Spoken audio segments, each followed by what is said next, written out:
et bienvenue sur ma chaîne. Aujourd'hui nous allons voir comment rempoter un caféier. J'ai rempoté le mien voilà un mois, il se porte super bien, il a repris sa croissance, donc si vous voulez faire la même chose, c'est parti pour le tuto. Le rempotage du caféier n'est pas systématique, on ne va pas être obligé de le rempoter une fois par an, mais uniquement s'il commence à être à l'étroit dans son pot. Alors, mis à part les signes habituels, qu'est-ce qui va nous montrer que le caféier est à l'étroit dans son pot? Eh bien, il va arrêter de se développer, et ça veut clairement dire qu'il a besoin d'un pot un petit peu plus grand.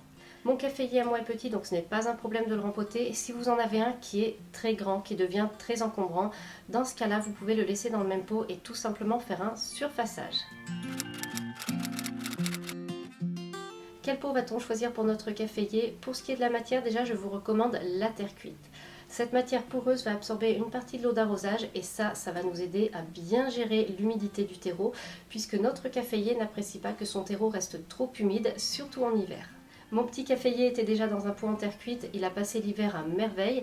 Alors si jamais vous avez un caféier dans un pot qui est dans une autre matière, n'hésitez pas à me dire votre ressenti en commentaire puisque ça m'intéresse de savoir si un caféier peut se trouver bien dans un autre type de pot. Il y a un autre petit conseil qu'on entend assez souvent, c'est de trouver un pot qui va être plus profond que large. Donc ça c'est assez facile, c'est ce qu'on trouve la plupart du temps et ça permet au système de racinaire de bien partir en profondeur.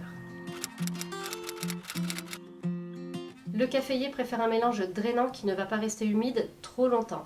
Je vais donc lui préparer un mélange de terreau pour plantes d'intérieur auquel je vais ajouter un petit peu de sable pour le rendre plus drainant, pour faciliter l'évacuation de l'eau d'arrosage. J'utilise du sable que je trouve en jardinerie au rayon des terreaux. Vous pouvez utiliser aussi du sable de rivière, surtout pas du sable de l'océan ou de la mer, et assurez-vous que votre sable soit assez grossier pour ne pas venir cimenter le terreau. Si vous n'avez pas de sable sous la main mais que vous avez du terreau pour cactus, dans ce cas-là, vous pouvez utiliser votre terreau pour cactus auquel vous allez ajouter du terreau plante d'intérieur.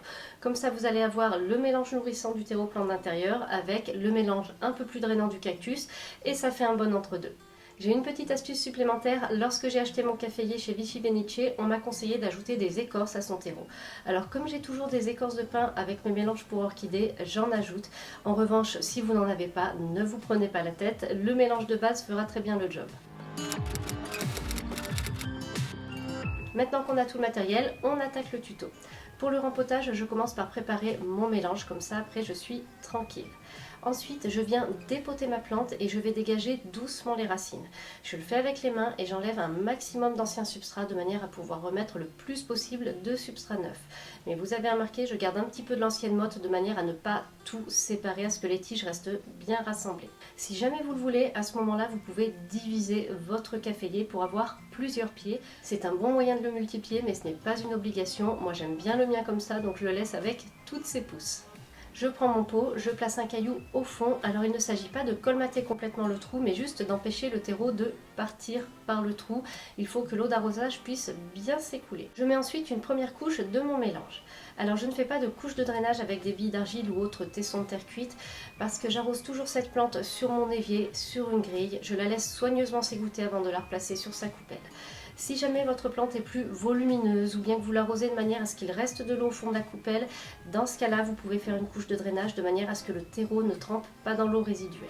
Je place ma plante au milieu du pot et j'ajoute du substrat petit à petit en tassant au fur et à mesure, doucement pour ne pas abîmer les racines. Je ne monte pas le terreau plus haut qu'il n'était avant le rempotage.